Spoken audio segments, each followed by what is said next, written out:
Capítulo 25. Tudo isso aconteceu no inverno passado, Sr. Lockwood, disse a Sra. Dean. Há pouco menos de um ano. Na época, jamais imaginaria que um ano depois eu estaria entretendo uma pessoa estranha à família com o relato de todos esses fatos. Porém, não se sabe por quanto tempo o senhor permanecerá um estranho.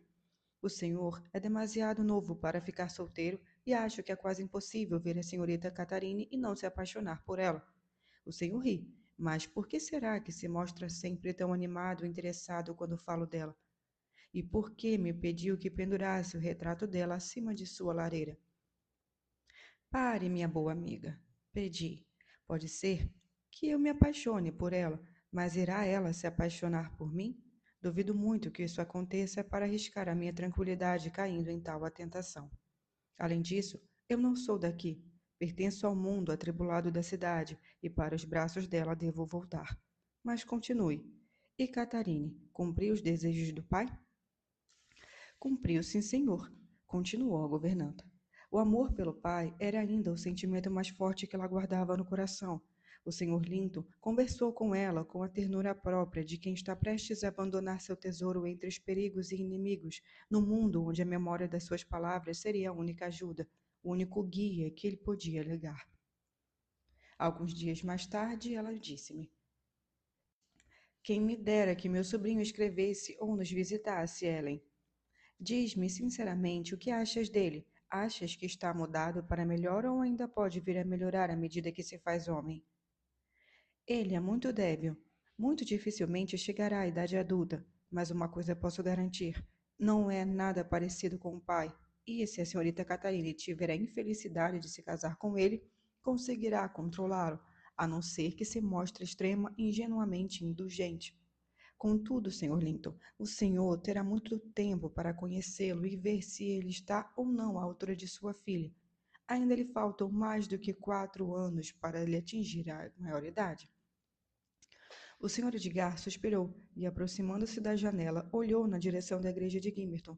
Estava uma tarde de nevoeiro, mas o sol de fevereiro brilhava nitidamente, permitindo distinguir os 2 abetos de cemitério e as poucas e dispersas lápides. Rezei com frequência, disse ele, como que para si mesmo, para que chegasse logo o que vem se aproximando, e agora começo a ter receios e a temer por isso.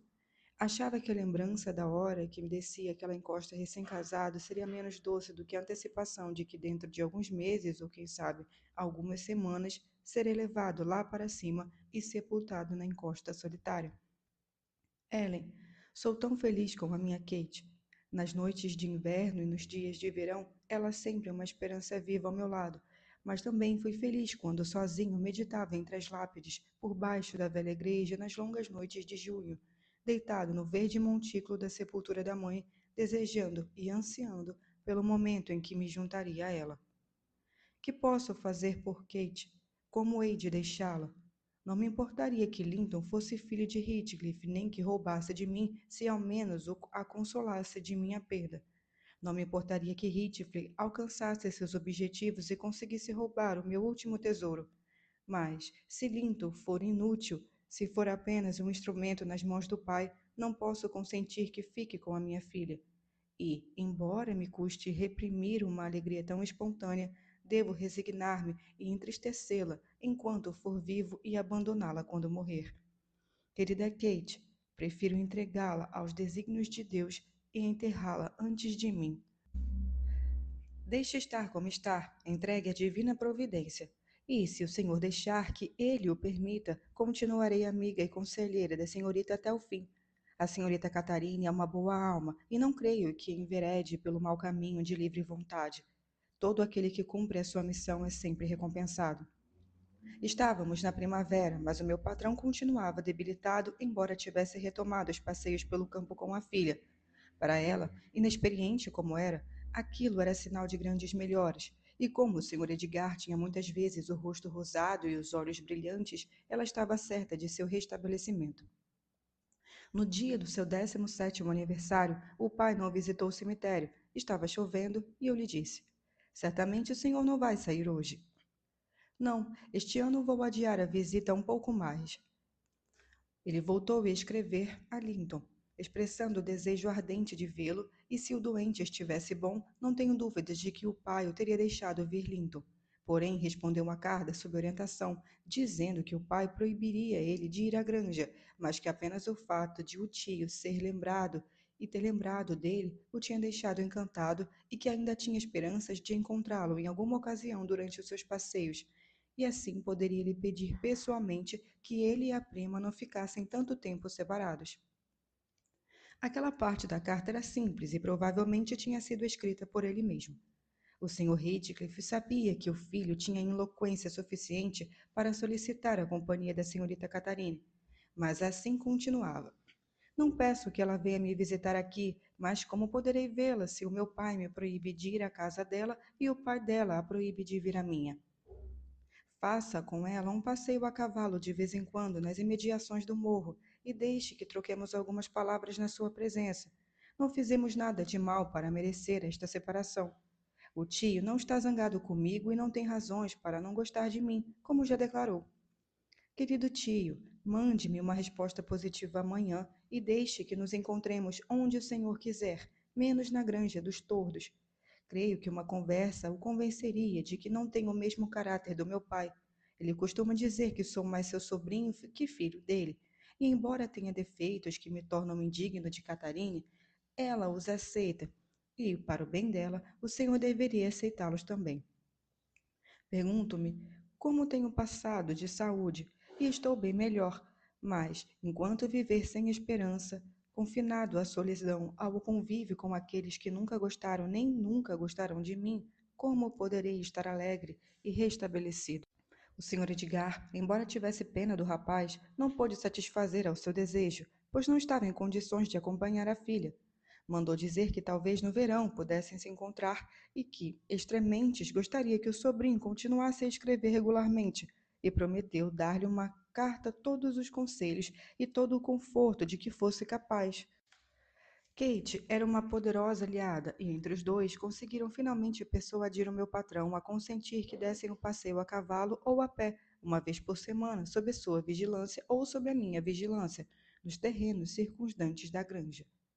No mês de junho, o Sr. Linton estava ainda mais fraco, e embora tivesse reservado todos os anos uma certa porcentagem de seu rendimento para aumentar a fortuna da filha, tinha um desejo compreensível de que ela pudesse conservar, ou pelo menos recuperar brevemente, a casa dos seus antepassados. Considerava que a única forma de consegui-lo era casando-a com um herdeiro. Ignorava que este último se encontrava numa situação quase igual à sua. Acho, aliás, que todo mundo ignorava isso. Nenhum médico ia ao Morro dos Ventos Uivantes e ninguém visitava Master Heathcliff para nos pôr a par de como o jovem passava. Eu, particularmente, comecei a imaginar que os meus pressentimentos estavam errados e que ele devia estar mesmo melhor, uma vez que mencionara passeios a cavalo ou a pé pela charneca, parecendo deveras decidido a perseguir seus objetivos. Eu jamais imaginaria um pai tratando uma criança moribunda tão tirânica e maldosamente como mais tarde vinha saber que o Sr. Heathcliff fizera, aparentemente só para satisfazer a sua ambição, redobrando seus esforços à medida que seus planos mesquinhos e calculistas eram ameaçados pela morte. Capítulo 26. O verão ia pela metade quando o Sr. Edgar cedeu, ainda que em relutância, aos pedidos deles, e a senhorita Catarina e eu fomos dar nosso primeiro passeio para nos encontrarmos com o primo. Estava um dia triste e carregado, o sol não brilhava, mas as nuvens que salpicavam o céu não ameaçavam chuva. Tínhamos marcado um encontro junto ao marco de pedra de encruzilhada. Contudo, ao chegarmos, o pastorinho, enviado como mensageiro, nos disse: o Sr. Linton está do lado de cá do morro e vai ficar muito agradecido se forem até ele. Master Linton me ignorou a primeira recomendação do tio, repreendi. O seu pai disse-nos para não sairmos da granja, e nós acabamos de fazer isso. Não faz mal, viramos os nossos cavalos para este lado, assim que chegarmos perto dele, respondeu a minha companheira, e damos o passeio em direção à casa. Mas quando o encontramos, a pouco mais de 40 metros da casa dele, descobrimos que não tinha vindo a cavalo e fomos forçadas a desmontar e a deixar os cavalos pastando. Estava deitado sobre a urze, à espera de que nos aproximássemos, e só se levantou quando já estávamos muito perto dele. Caminhava com tanta dificuldade e estava tão pálido que exclamei de imediato: Master Heathcliff, não está em condições de passear. Parece muito doente. Catarina olhou com tristeza e espanto. A expressão de alegria que se desenhava em seus lábios transformou-se em preocupação, e a satisfação do reencontro deu lugar à pergunta ansiosa: Estás pior? Não, estou melhor, muito melhor, disse ele, ofegante e trêmulo, segurando a mão dela como se precisasse de apoio, enquanto seus grandes olhos azuis a miravam de alto a baixo.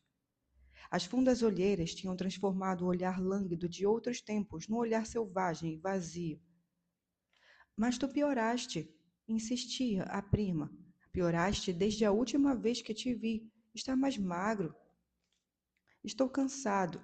Está muito calor para andar a pé.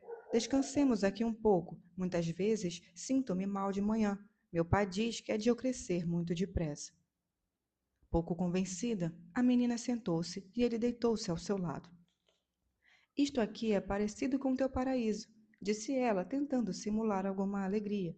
Lembras-te dos 2 dias que concordamos em passar juntos no lugar e da forma que mais nos aprovesse? Este parece quase outro lugar, a não ser pelas nuvens, mas são tão vaporosas e suaves que ainda é melhor do que um sol aberto. Na próxima semana, se puderes, iremos a cavalo até a granja para experimentarás meu paraíso.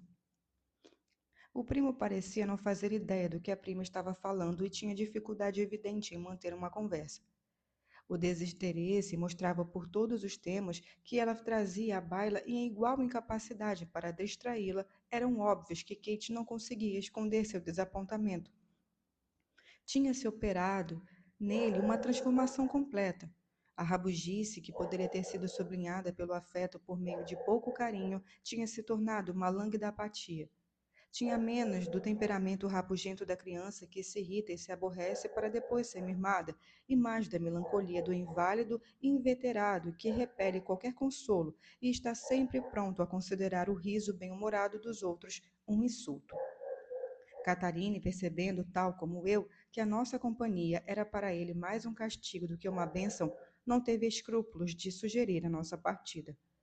Essa proposta inesperada tirou Linton da letargia em que se encontrava e provocou-lhe uma estranha agitação.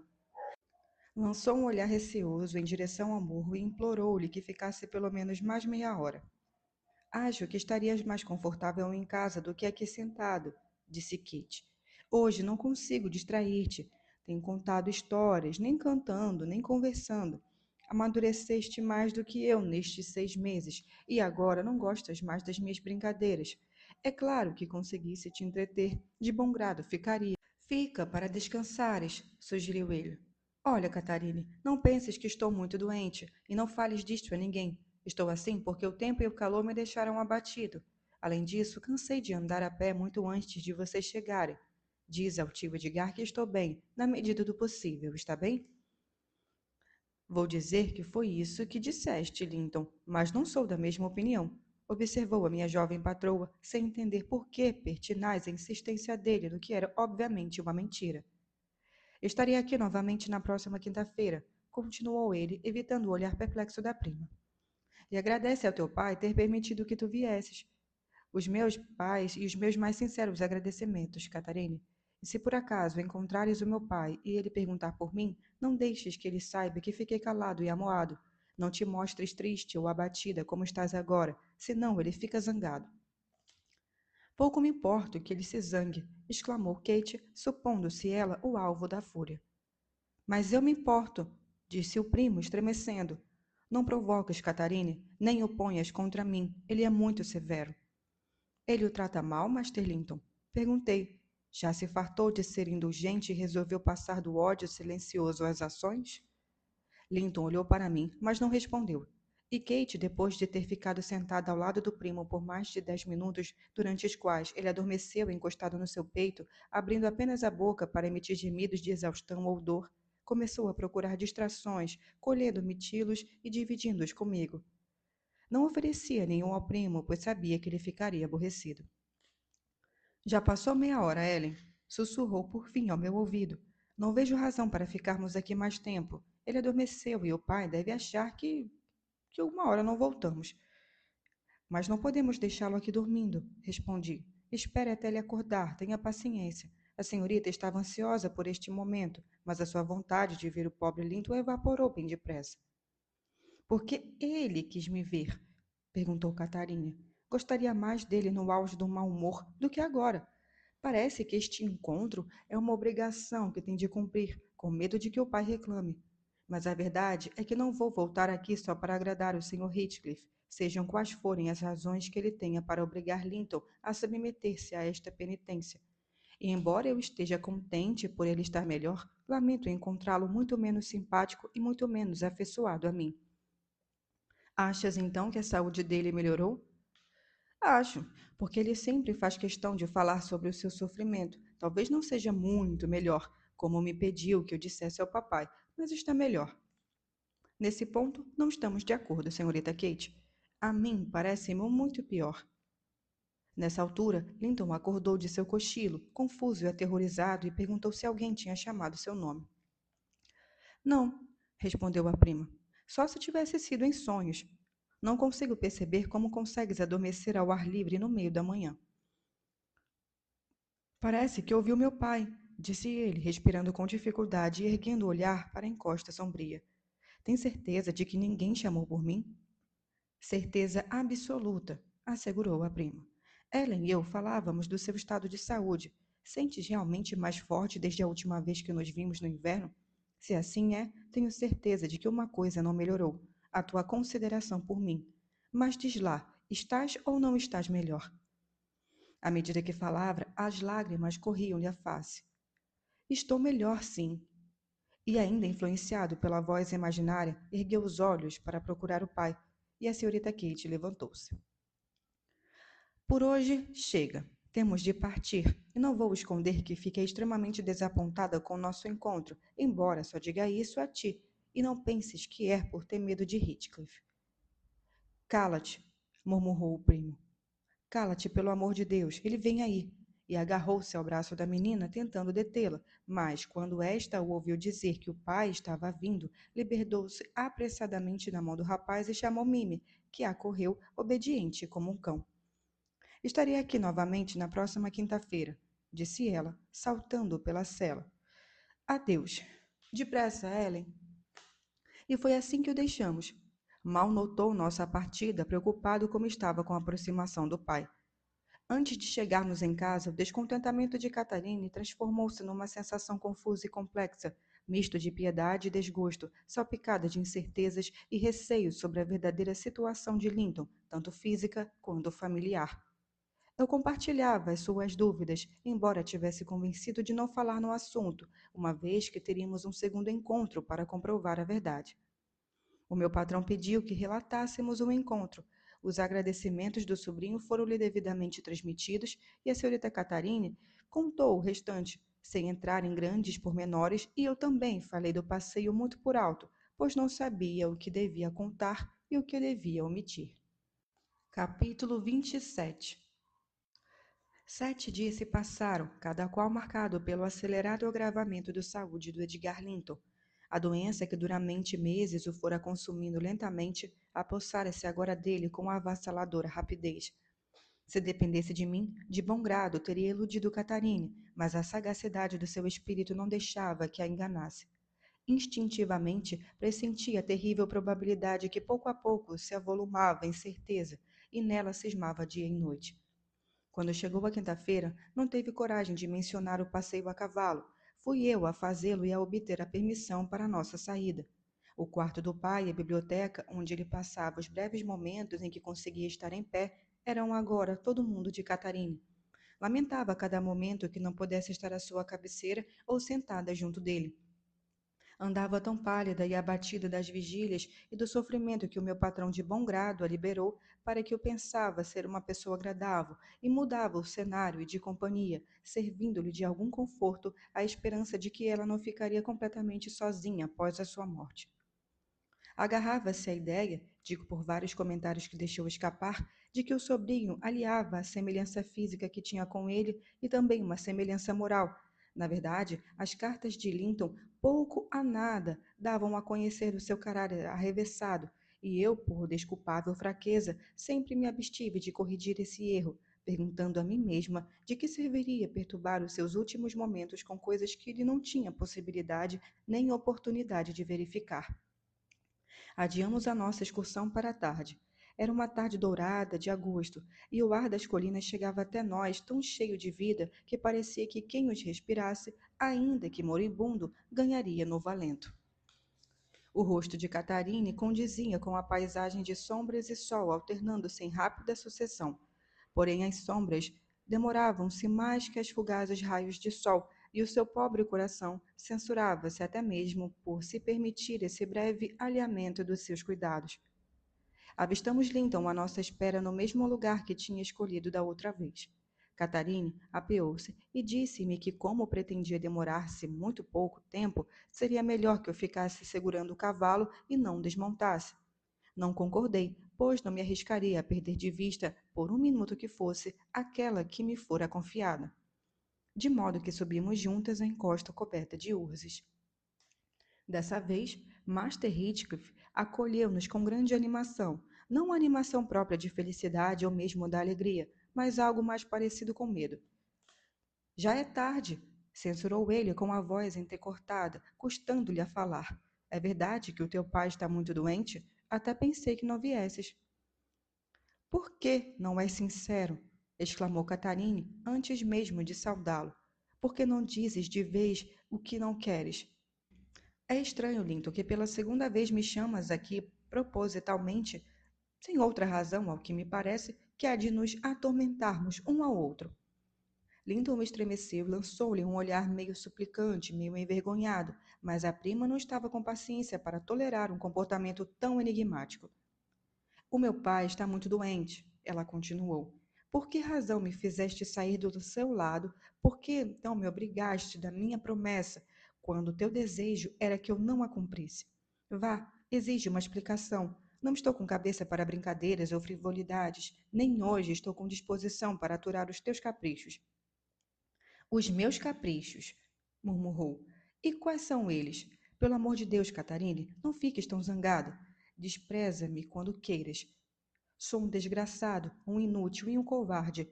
Todo o desdém será pouco, mas sou demasiado insignificante para tanta fúria. Guarda teu ódio ao meu pai e limita-te apenas a desprezar-me. Só dizes disparates. Que grande Palerma! Vejam só! Tremes como se eu fosse bater em ti. Não precisas pedir e nem dizer para eu te desprezar, Linton. É uma graça que todos te concederão espontaneamente. Desaparece. Vou voltar para casa.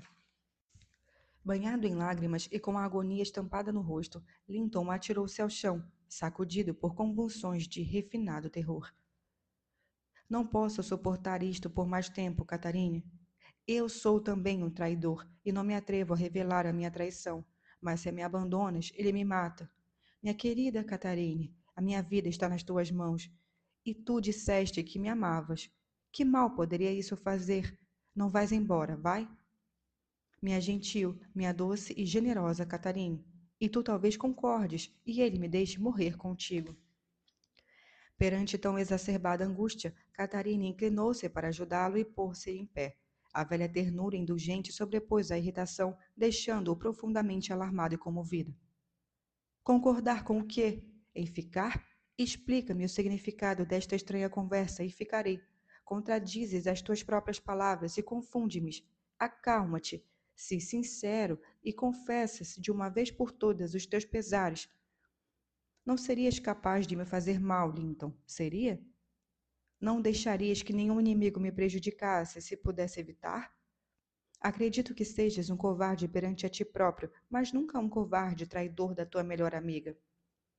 Mas o meu pai me ameaçou, balbuciou o rapaz, entrelaçando os dedos magros. E eu tenho medo dele, tenho muito medo dele. Não me atrevo a contar-te. Pois muito bem, vou ver o Catarine com desdenhosa compaixão. Guarda o teu segredo, e não sou covarde. Salva-te tu. Eu não tenho medo. Sua magnitude e sua magnanimidade provocou as lágrimas no rapaz. Chorava desenfreadamente, beijando as mãos dela, que o amparavam. porém não conseguia reunir coragem para falar. Eu tentava descortinar qual seria o mistério, decidida que, se dependesse de mim, Catarine nunca mais sofreria para beneficiar a ele ou a quem quer que fosse. Nisso, escutei um rumor por entre os urzes, olhei para cima e deparei com o Sr. Heathcliff, que se aproximava de nós, vindo do Morro dos Ventos Uivantes. Não se dignou a sequer olhar para os dois jovens, embora estes estivessem demasiado próximos para que os soluços de Linton passassem desapercebidos.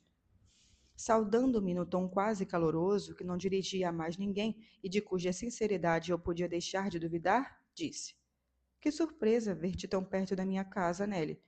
Como vão as coisas na granja?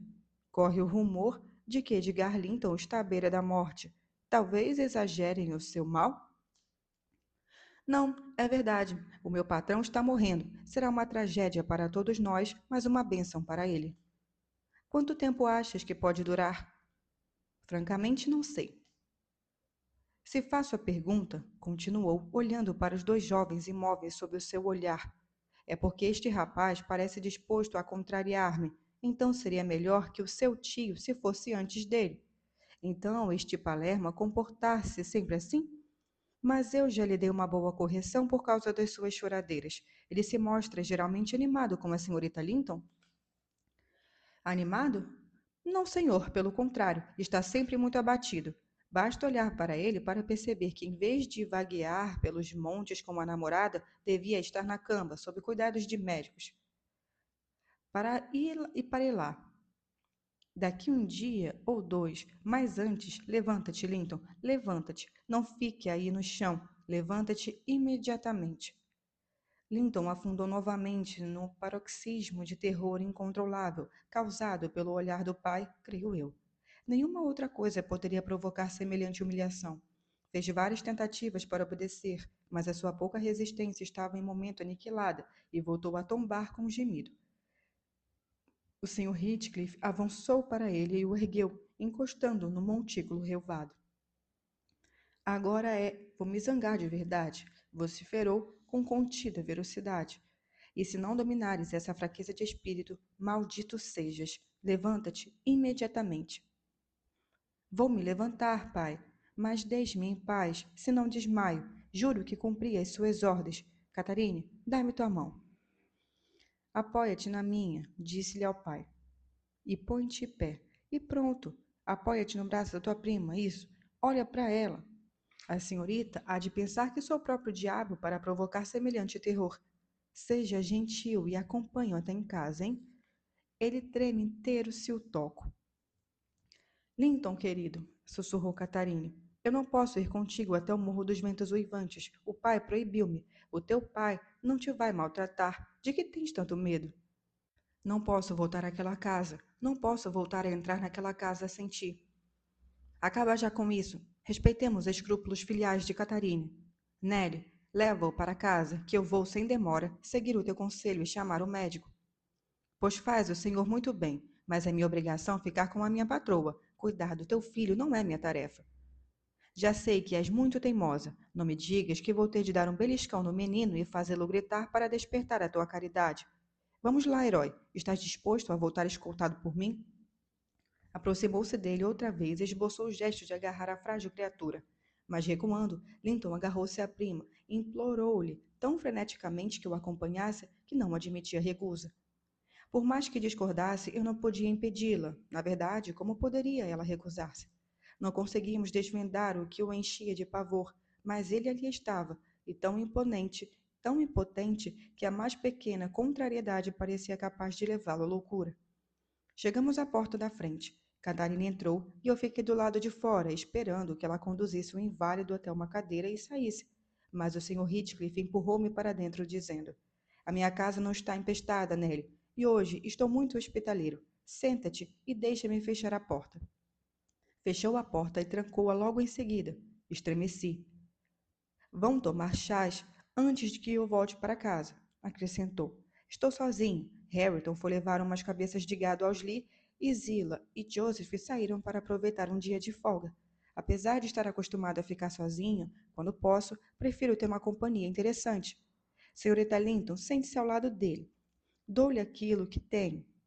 Não é que um presente valha muito, mas é tudo o que eu tenho para lhe oferecer. Estou falando de Linton. Como ela me olha fixamente, é estranho o sentimento selvagem que me despertam todos os que parecem ter medo de mim. Se tivesse nascido num lugar onde as leis fossem menos severas e os gostos menos delicados, passaria uma noite bem divertida com a lenta dissecação daqueles dois.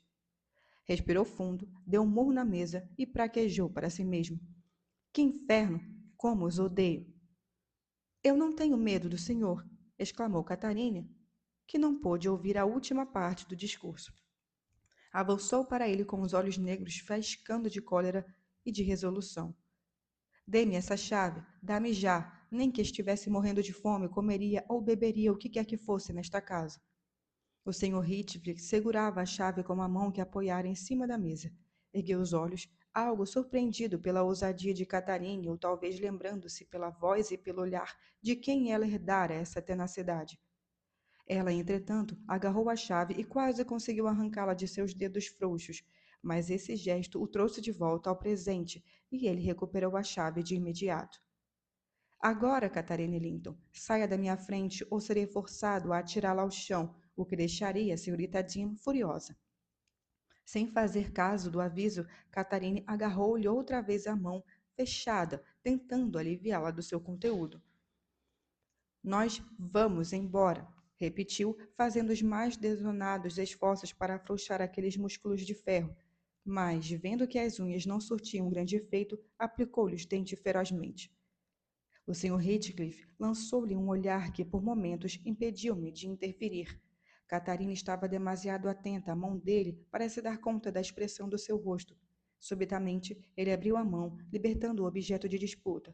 Porém, antes que Catarina conseguisse apanhá-lo, ele a agarrou com a mão livre e, puxando-a para cima dos joelhos, deu com a outra mão uma série de bofetadas nos dois lados da sua cabeça, das quais uma só seria suficiente para cumprir a ameaça e atirá-la ao chão, não estivesse ela firmemente segura entre as suas pernas.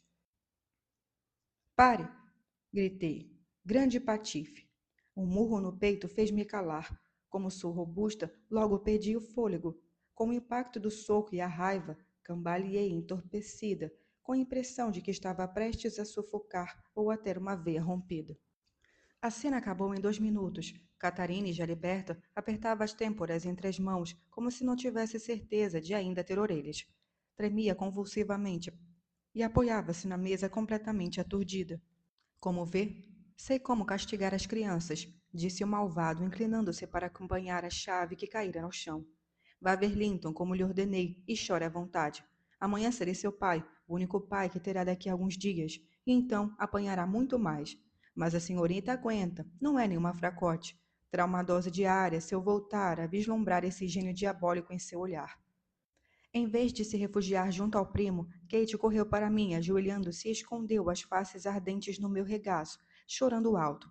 Linton encolhera-se num canto do banco, calado como um rato, congratulando-se de certo pelo fato de o corretivo ter sido aplicado a alguém que não ele. Vendo todos perturbados, o Sr. Heathcliff levantou-se e fez rapidamente um bule de chá. As chávenas estavam já dispostas sobre a mesa. Encheu-as e trouxe uma a uma. Toma, e leva aí as tuas mágoas, disse. E vê se ajudas essas crianças malvadas, a tua e a minha.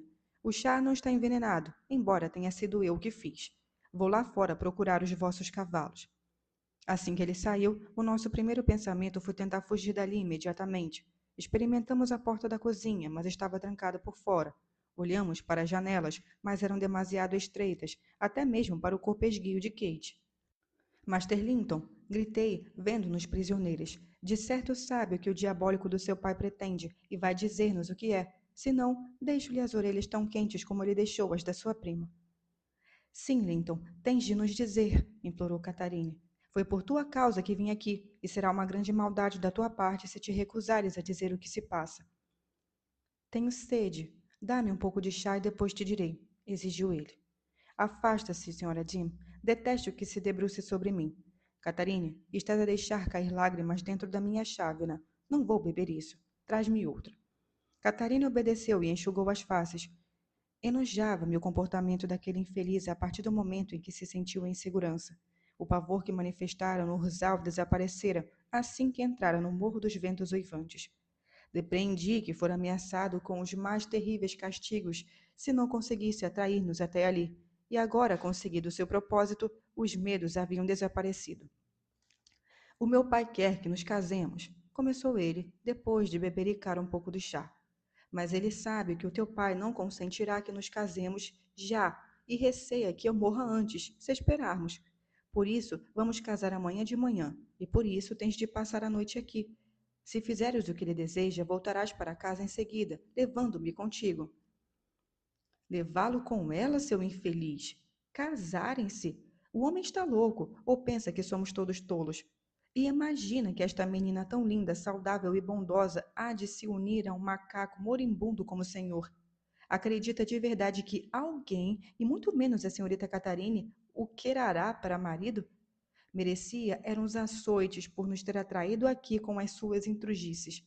E não me olhe com esse ar de apatetado. Sou bem capaz de lhe dar sanfões pela sua traição desprezível e presunção imbecil.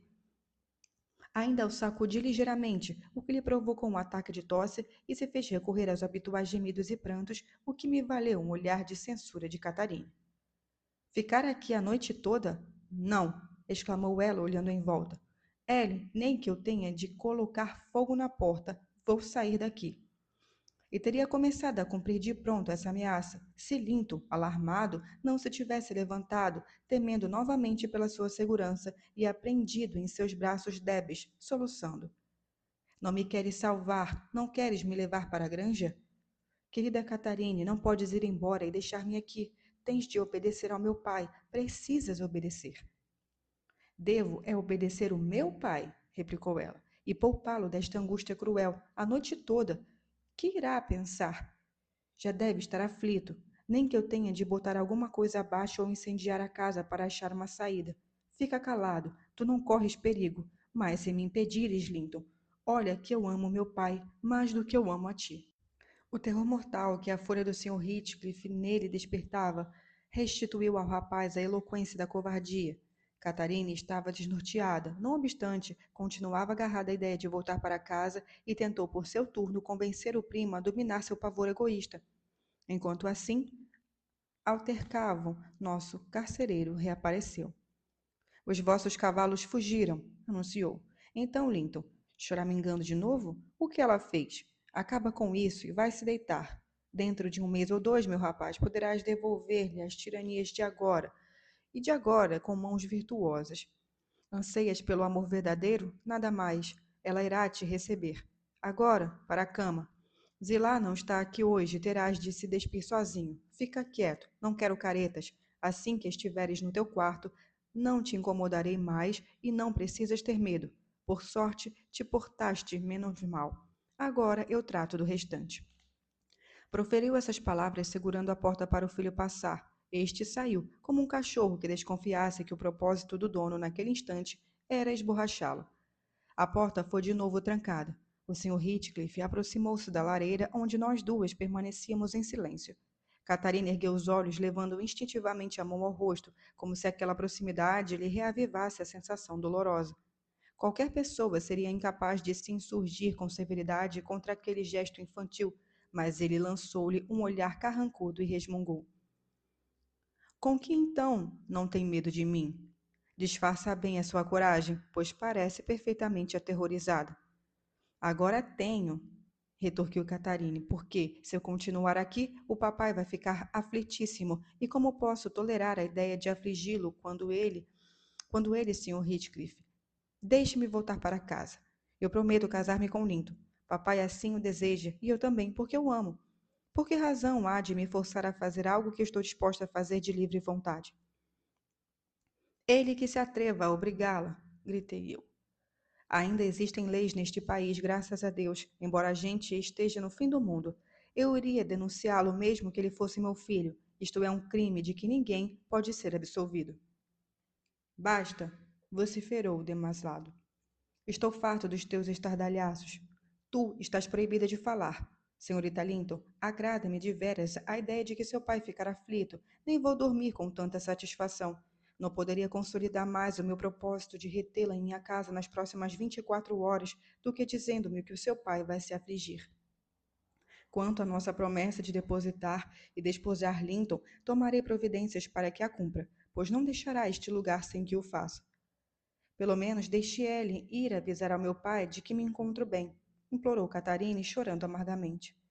Ou então, casa-me já. Pobre papai, vai pensar que nos perdemos, Ellen. Que havermos de fazer? Não, vai a pensar que a senhorita está farta de tratar dele e escapou para se distrair um pouco. Não pode negar que entrou em minha casa de livre vontade, desrespeitando as ordens dele, e muito pelo contrário.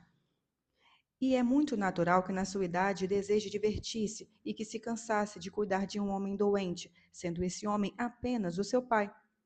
Catarine, os dias mais felizes da vida dele acabaram quando os seus começaram. Suponho que deve de tê-la amaldiçoado por ter vindo ao mundo. Eu, pelo menos, assim o fiz. E há de amaldiçoá-la quando morrer. Nesse ponto, estou de acordo com ele. Não gosto de você, porque haveria de gostar. Pode chorar. Pelo que vejo, será esse o seu passatempo favorito a partir de hoje, a menos que Linton a compense das suas perdas. O seu previdente progenitor parecera e parece convencido de que ele o fará. As tuas cartas cheias de conselhos e palavras de conforto divertiram-me bastante.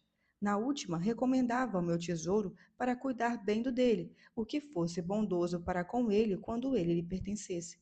Cuidadoso e bondoso, que paternal.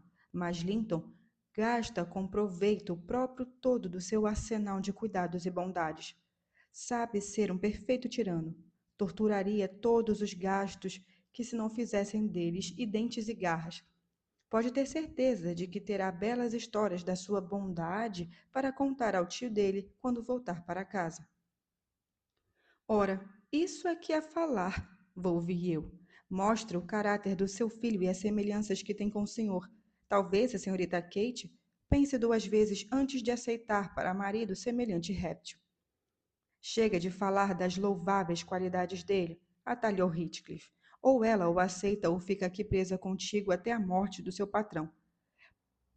Posso manter as duas aqui perfeitamente ocultas. Se duvidas, incentiva a faltar a sua palavra e terás oportunidade de julgares por ti própria.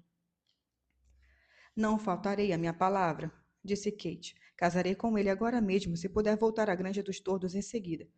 Sr. Heathcliff, o senhor é um homem cruel, mas não é nenhum demônio e, de certo, não quererá, por mera maldade, destruir irremediavelmente toda a minha felicidade. Se o pai pensar que eu o abandonei de propósito e morrer antes do meu regresso, como poderei eu continuar a viver? Já sei que de nada serve chorar, mas vou ajoelhar-me aqui e não me levantarei nem desviarei o olhar do seu rosto sem que os seus olhos encontrem os meus. Não, não vá embora. Olhe para mim. Não verá nos meus olhos nada que o provoque. Eu não o odeio, nem estou zangada por ter batido em mim. Nunca na sua vida amou alguém, tio. Nunca. Olhe-me uma vez só. Estou tão aflita que não poderás deixar de ter pena de mim. Afaste de mim esses seus dedos de lagartixa e saia da minha frente se não quiser levar um pontapé. Bradou Heathcliff, impelindo-a brutalmente. Preferiria ser abraçado por uma serpente. Como o diabo pensou que pudesse bajular-me? Odeio-a. Ele encolheu os ombros, ou melhor, estremeceu todo como se a pele ficasse arrepiada de aversão e atirou a cadeira para trás enquanto eu me levantei e abri a boca, preparando uma enxurrada de insultos. Emudeci, contudo, no meio da primeira fase, com a ameaça de que seria fechada num quarto sozinha se proferisse mais uma sílaba que fosse. Lá fora, a noite principiava a cair. Ouvimos o som de vozes no portão do jardim. Nosso anfitrião precipitou-se para fora. Ele não perdera a serenidade. Nós estávamos completamente desnorteadas. Escutamos uma conversa de alguns minutos e ele voltou sozinho. Julguei que fosse seu primo Hareton. Observei para Catarine. Quem me dera que ele chegasse, quem sabe, talvez tomasse nosso partido. Eram 3 criados da granja, mandados à vossa procura, disse Heathcliff, ouvindo o meu desabafo. Deverias ter aberto uma janela e gritado, mas podia jurar que a mocinha está contente por não ter feito isso. Estou certo de que se sente feliz por ser obrigada a ficar. Ao sabermos da oportunidade que havíamos perdido, demos largas aos nossos desgostos.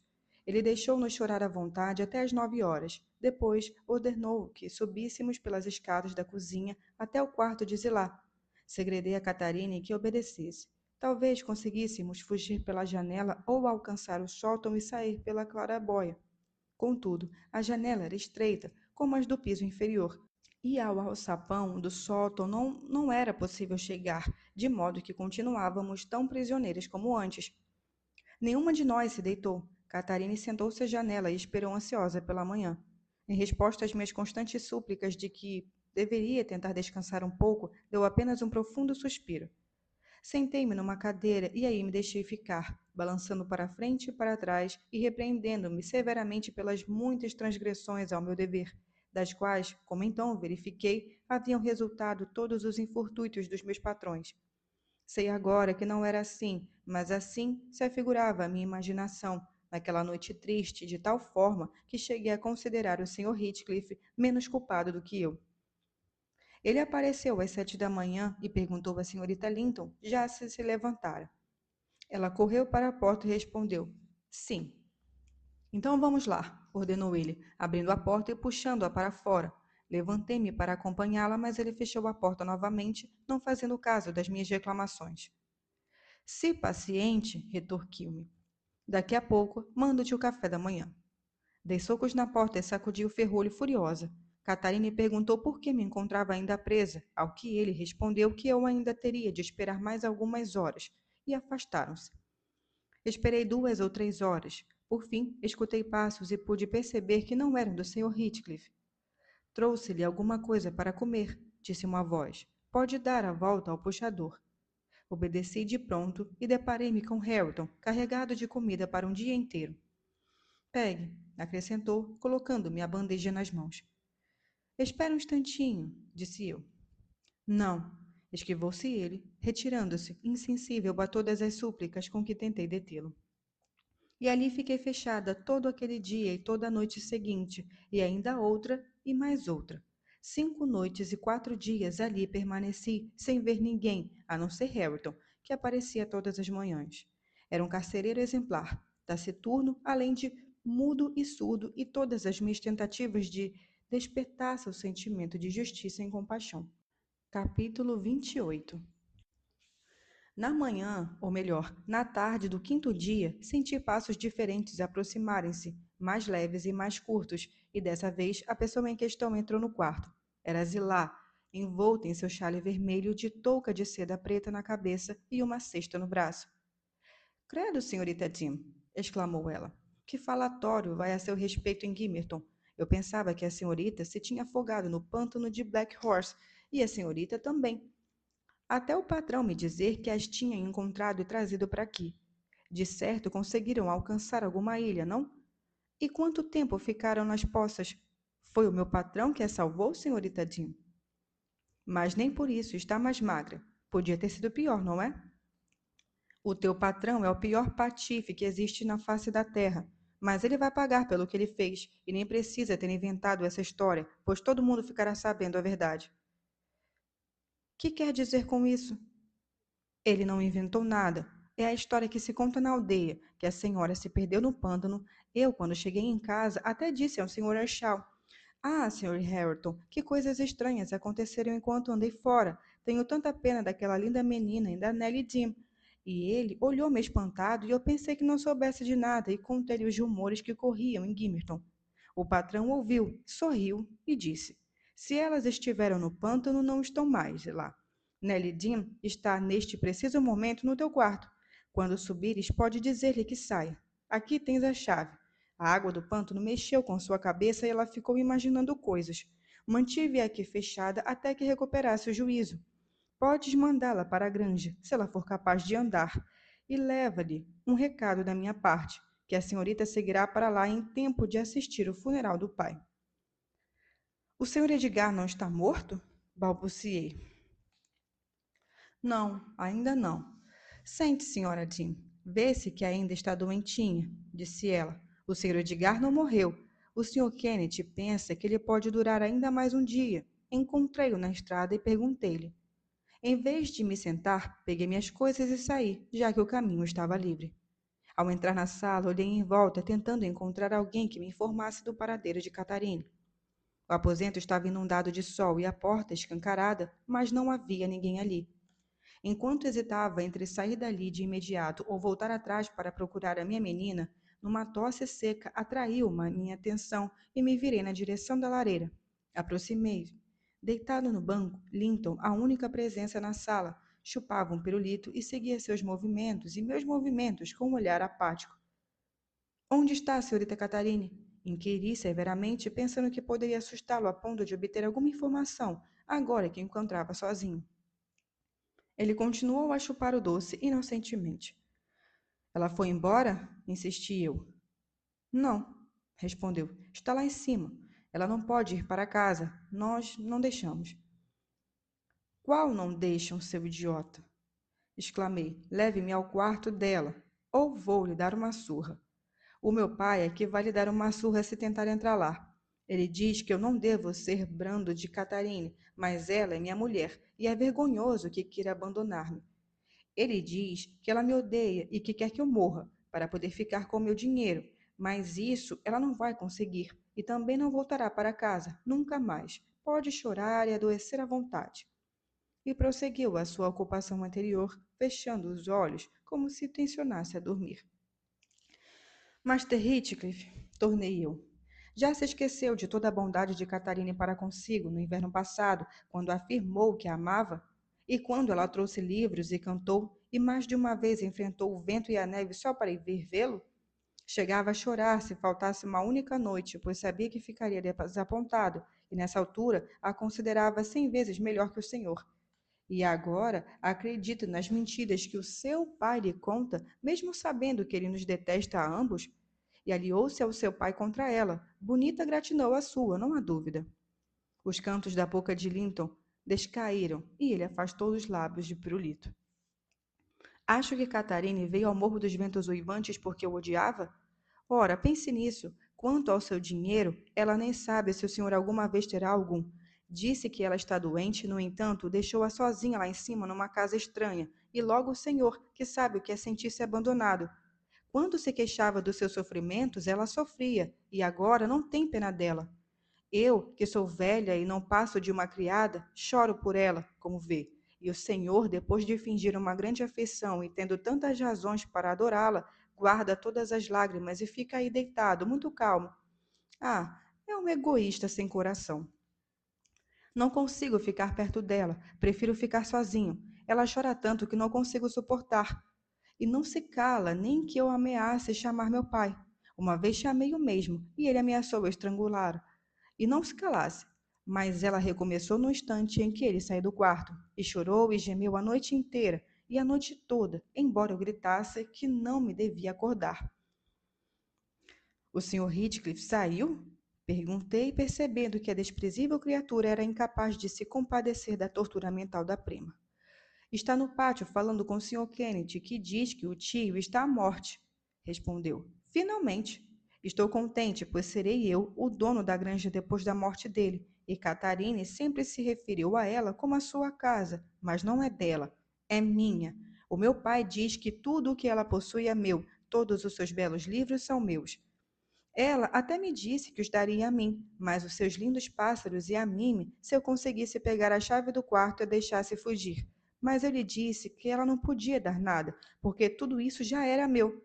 Então ela chorou e tirou um pequeno camafeu da corrente que tinha no pescoço, dizendo que seria meu. 2 retratos numa moldura dourada, de um lado a mãe e do outro meu tio, quando eram jovens. Isto passou-se ontem. Disse-lhe que eram meus também e tentei pegá-los, mas naquela maldosa mão não me deixou. Empurrou-me e machucou-me. Desatei a gritar, o que sempre a assusta muito. E ela, ao ouvir os passos do meu pai, quebrou as dobradiças no medalhão, partindo-os em dois, e me deu o retrato da minha mãe, procurando esconder o outro. Mas o meu pai perguntou o que se passava, e eu lhe contei tudo. Ele tirou-me o retrato que eu tinha na mão e ordenou-lhe que me desse o outro. Ela se recusou e ele bateu nela e arrancou o retrato da corrente, calcando-o em seguida com o pé. E você ficou muito contente de vê-la ser espancada? Indaguei eu, com o propósito de incitá-lo a prosseguir. Fechei os olhos. É o que faço quando vejo meu pai batendo num cão ou num cavalo, e com que força ele bate. No entanto, a princípio fiquei contente, pois ela merecia ser castigada por ter me castigado. Mas quando meu pai foi embora, Catarina levou-me à janela e mostrou a face cortada pelo lado de dentro, contra os dentes, e a boca cheia de sangue. Depois apanhou os pedaços do retrato e foi sentar-se virada para a parede e não voltou a falar comigo.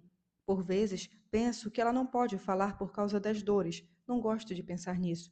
Mas ela é muito má por chorar continuamente. Está tão pálida e desvairada que chego a ter medo dela. Se você quisesse, poderia conseguir a chave, não poderia? Poderia sim, quando estou lá em cima, mas agora não posso ir lá em cima. Em que quarto ela está? Isso não posso dizer, é segredo. Ninguém sabe, nem mesmo Hamilton ou Zilá podem saber. Bem, já me cansou bastante. Vá-se embora, vá-se embora. Dizendo isso, escondeu o rosto no braço e fechou o olho novamente. Achei melhor partir sem me encontrar com o Sr. Heathcliff e ir à granja buscar ajuda para minha jovem patroa. Ao verem-me chegar, os outros criados não cabiam de si de espanto e alegria, e quando souberam que a menina estava sã e salva, 2 ou 3 prepararam-se logo para correrem escada acima e darem a boa nova ao Sr. Edgar. Mas não deixei. Queria ser eu mesma a fazê-lo. Como ele tinha mudado neste curto espaço de poucos dias. Jazia na cama, qual imagem da tristeza e resignação esperando a morte. Parecia ainda tão novo, apesar de ter 39 anos. Tinha a aparência de ter 10 anos mais novo, pelo menos. Pensava em Catarine, pois balbuciou seu nome. Toquei sua mão e sussurrei. A senhorita Catarine está chegando, meu querido senhor. Ela está viva e bem, e estará aqui, se Deus quiser, ainda esta noite. Estremeci ao ver o efeito dessa notícia produziu. O meu patrão soergueu-se e correu os olhos pelo quarto, ansioso, e voltou a cair para trás sem sentidos. Assim que recuperou o consentimento, relatei-lhe a nossa visita forçada e posterior detenção no Morro dos Ventos Uivantes. Disse-lhe que o Sr. Heathcliff me forçara a entrar e que não era inteiramente verdade. Falei o menos possível contra Linton e não descrevi os pormenores e a conduta brutal do pai, já que minha intenção era, se possível, não acrescentar mais amargura à taça já tão cheia do meu patrão. Ele adivinhava em um dos propósitos do seu inimigo era garantir ao filho, ou seja, a si próprio, a posse não só dos seus bens móveis, mas também dos bens de raiz. Mas a razão pela qual o Sr. Heathcliff não esperava a sua morte era algo que o meu patrão não compreendia, pois ignorava que tanto ele como o sobrinho deixariam o mundo quase ao mesmo tempo. Contudo, considerou que seria melhor alterar o seu testamento. Em vez de deixar a fortuna a Catarina à disposição dela, pretendia deixá-la ao cuidado de testamenteiros, para o seu usufruto, passando depois para os seus filhos, caso viesse a ter alguns. Dessa forma, a herança não poderia ir para as mãos do Sr. Heathcliff, caso Linton morresse. Obedecendo às ordens recebidas, mandei um homem buscar o tabelião e ordenei o mais 4 que se munissem de armas e fossem resgatar a menina à sua prisão. Tanto um como os outros se demoraram. O criado, que tinha partido sozinho, foi o primeiro a chegar. Disse que o Sr. Green, o tabelião, não se encontrava em casa quando lá chegara e que tivera de esperar 2 horas até ele voltar e que, ao chegar, ele lhe dissera que tinha um assunto a tratar na vila, mas que passaria pela Granja dos Tordos antes do amanhecer. Os 4 homens voltaram igualmente desacompanhados. Traziam o recado que Catarine se encontrava demasiado doente para deixar o quarto e que o Sr. Heathcliff não lhes havia permitido vê-la. Ralhei com os idiotas por acreditarem que semelhante patranha, que não pude contar ao meu patrão. Resolvi então que, ao romper da manhã, levaria comigo um bando de gente até o morro e tomaríamos a casa de assalto, se a prisioneira não nos fosse entregue de imediato. Jurei e tornei a jurar que o pai veria a filha, nem que para isso tivéssemos de matar aquele demônio à sua própria porta, por nos impedir de entrar. Felizmente, foi-me poupada a viagem e o incômodo. Por volta das 3 horas, desci ao piso inferior para ir buscar um jarro de água, e ao passar pelo vestíbulo, já com o jarro na mão, sobressaltei-me ao ver umas pancadas à porta. Oh, deve ser o tabelião, pensei, recomendo-me. Só pode ser o Sr. Gwyn, e continuei no meu caminho, tencionando mandar alguém abrir a porta, mas as pancadas continuaram, não muito fortes, mas insistentes. Pousei o jarro no corrimão e apressei-me em ir à mesma abri-la. Lá fora brilhava a lua cheia. Não era o tabelião. Minha querida senhora atirou-se ao meu pescoço, soluçando. Ellen, o papai está vivo? Está sim, meu anjo. Deus seja louvado, a senhorita está conosco outra vez. Ela quis logo correr a escada acima e ir ao quarto do pai, mesmo ofegante como estava, mas eu a obriguei a sentar-se numa cadeira. Fila beber um pouco de água e lavei seu rosto empalidecido, friccionando-o com um avental para trazer-lhe alguma cor às faces. Depois, disse-lhe que era melhor eu ir primeiro dizer ao Sr. Edgar que ela chegara e implorei-lhe que ela declarasse feliz com o Master Heathcliff. Ela me olhou espantada, mas logo compreendeu o motivo pelo qual a aconselhara a mentir, e prometeu-me que não queria e não se queixaria. Eu não suportei assistir àquele encontro. Esperei do lado de fora do quarto durante mais de uma hora, e então só depois entrei, mal me atrevendo a aproximar-se do leito. Mas tudo estava sereno. O desespero de Catarina era tão silencioso como a alegria do pai. Ela amparava-o com aparente serenidade e ele fixava no rosto da filha uns olhos que pareciam dilatados pelo êxtase. E assim morreu em paz, Sr. Lockwood. Morreu feliz. Beijou a face da filha e falou: Vou reunir-me a ela. E tu, minha querida filha, um dia te juntarás a nós. Não disse mais nada, não se mexeu mais. Continuou com aquele olhar extasiado até que, inexplicavelmente, o seu coração deixou de bater e a sua alma se elevou. Ninguém poderia dizer o momento exato da sua morte, pois não houve um só estremecido que o denunciasse. Ou porque tivesse já esgotado todas as lágrimas, ou porque a dor fosse tão intensa que lhe refreava o pranto. Catarina ali ficou sentada, de olhos enxutos, até o romper da aurora, e no mesmo lugar permaneceu até o meio-dia. E ali teria ficado, mediando, junto ao leito de morte, se eu não tivesse insistido para que ela descansasse um pouco. Ainda bem que consegui tirá-la de lá, pois na hora do jantar apareceu o tabelião, que havia passado primeiro do Morro dos Ventos Uivantes para receber instruções quanto às medidas a tomar. Tinha-se vendido ao Sr. Heathcliff, e esse havia sido a causa de sua demora em ocorrer e acorrer ao mandato do meu patrão. Felizmente, essa preocupação não veio atormentá-lo na hora de sua morte. Tão feliz estava com a chegada da filha. O Sr. Green assumiu a tarefa de dirigir tudo e todos, despediu todos os criados, exceto eu, e teria usado a autoridade que lhe fora delegada para ordenar que Edgar Linton fosse enterrado, não ao lado da mulher, mas sim na capela, junto da família. Havia, porém, o testamento para impedir tal propósito, bem como os meus protestos veementes contra qualquer transgressão às suas disposições. O funeral foi realizado às pressas, e Catarine, agora Sra. Linton Heathcliff, teve autorização para permanecer na granja até a saída do fétero. Segundo me contou depois, a sua angústia tinha finalmente levado Linton a correr o risco de libertá-lo. Ela tinha ouvido os homens que eu enviava discutindo na porta e adivinhar a resposta do Sr. Heathcliff, o que a deixara desesperada. Linton, que fora mandado lá para cima, para a Seleta, logo que eu deixara, ficou tão assustado que foi buscar a chave antes que o seu pai voltasse. Teve a astúcia de abrir a porta e deixá-la encostada, tornando a dar a volta na chave. Quando chegou a hora de se deitar, pediu que o deixassem dormir no quarto de Hareton, o que lhe foi concedido daquela vez. Catarina escapuliu do quarto antes do amanhecer. Não se atrevera a tentar abrir a porta, com medo de que os cães dessem alarde. Percorreu os aposentos desocupados e experimentou as janelas. Por sorte, pôde passar com facilidade pela janela do antigo quarto da mãe, descendo pelo abeto que se encontra encostado à casa, e num instante alcançou o jardim. Quanto ao seu cúmplice, acabou de ser castigado pela sua participação na fuga, apesar das artimanhas utilizadas.